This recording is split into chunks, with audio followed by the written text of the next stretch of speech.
Барлықтарыңызға қайырлы күн. Бүгін сіздермен киндер молочный ломтик пирогының үй жағдайындағы жасалу рецептісімен бөлісемін.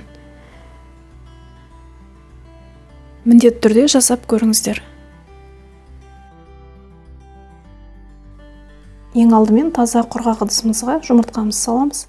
Сосын миксермен көпіргенше араластырамыз. Жұмыртқамызды осылай жақсылап араластырып алдық. Енді қантымызды қосып, тағы да қантымыз ерігенше миксерлейміз.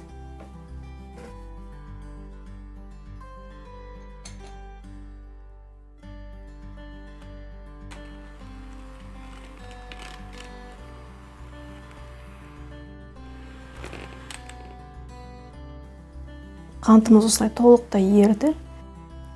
Енді ванильді қантымызды қосамыз. Бұл жерде ванильді қант қосу міндетті емес. Миксермен тағы да араластырамыз.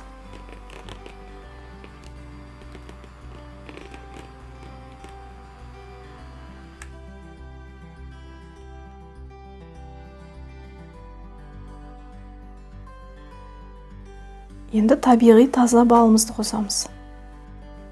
Бал сіздерде қою болса, қысқа толқынды пеште ерітіп қоссаңыздар болады.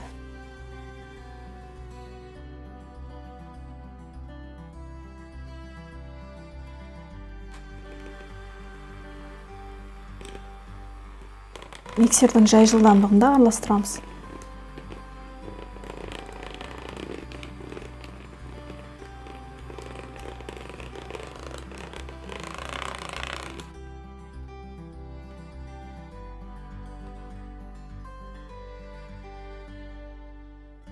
Сосын бөлме температурасындағы айранымызды және сұйық майымызды қосамыз.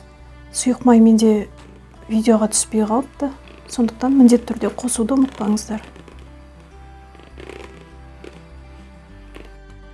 Енді бізге миксердің қажеті жоқ. Енді ұн және қамыр қопсытқыш, жүгері крахмалын және какао ұнтағын осындай ситыдан өткізіп қосамыз.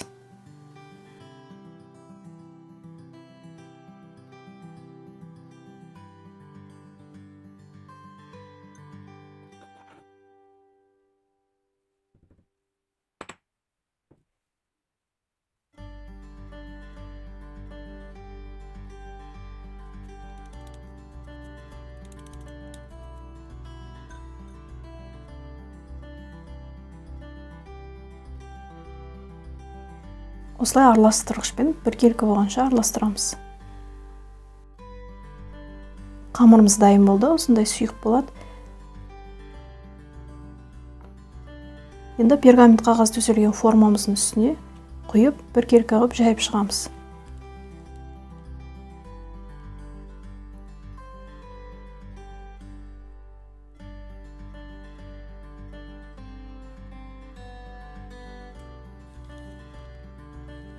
Алдын ала қыздырылған пеште 180 градуста шамамен 7-10 минутта қарап тұрып пісіріп аламыз. Піскен бисквитімізді бірден екінші пергамент қағазының үстіне аударып аламыз.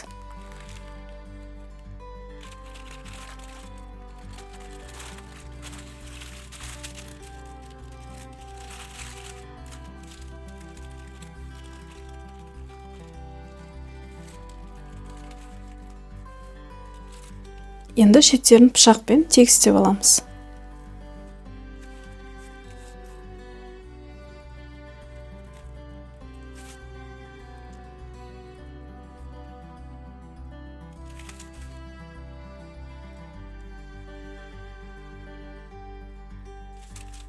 Сосын видеодағыдай тура ортасына бөлеміз. Енді кремін дайындаймыз. Ол үшін салқын кілегейімізді 33-35% миксердің жай жылдамдығынан бастап көтеріп отырып, жақсылап араластырамыз.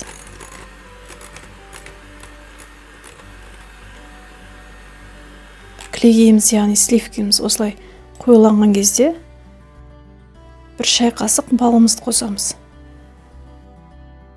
Сосын қойылған сүтімізді қосамыз. Миксердің жай жылдамдығында араластырамыз. Сгущенка мен бал қосқаннан кейін креміміз кішкене сұйықтау болады. қалауыңызша желатин мен суды ертіп қоссаңыздар болады.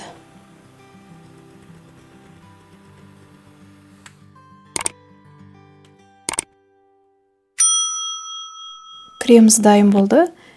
Енді алдын ала дайындап қойған корждарымыздың үстіне бір бөлігіне осылай жағып шығамыз.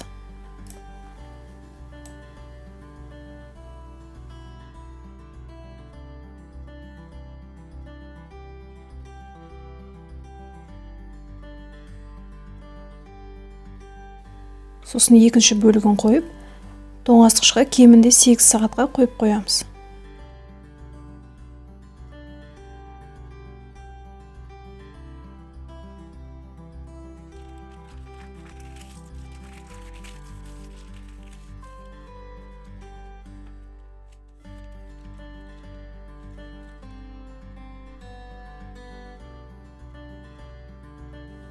Менде пирогым түнімен тұрды тоңазытқышта. Енді қалауыңызша кесеміз.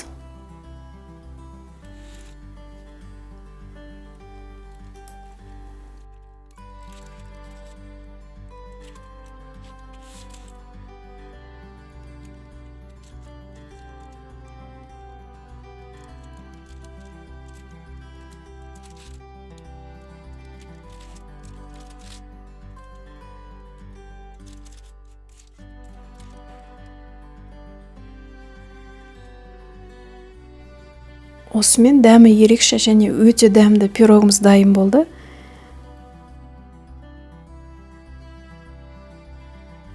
Міндетті түрде жасап көріңіздер, тура дүкендегіден кем түспейді.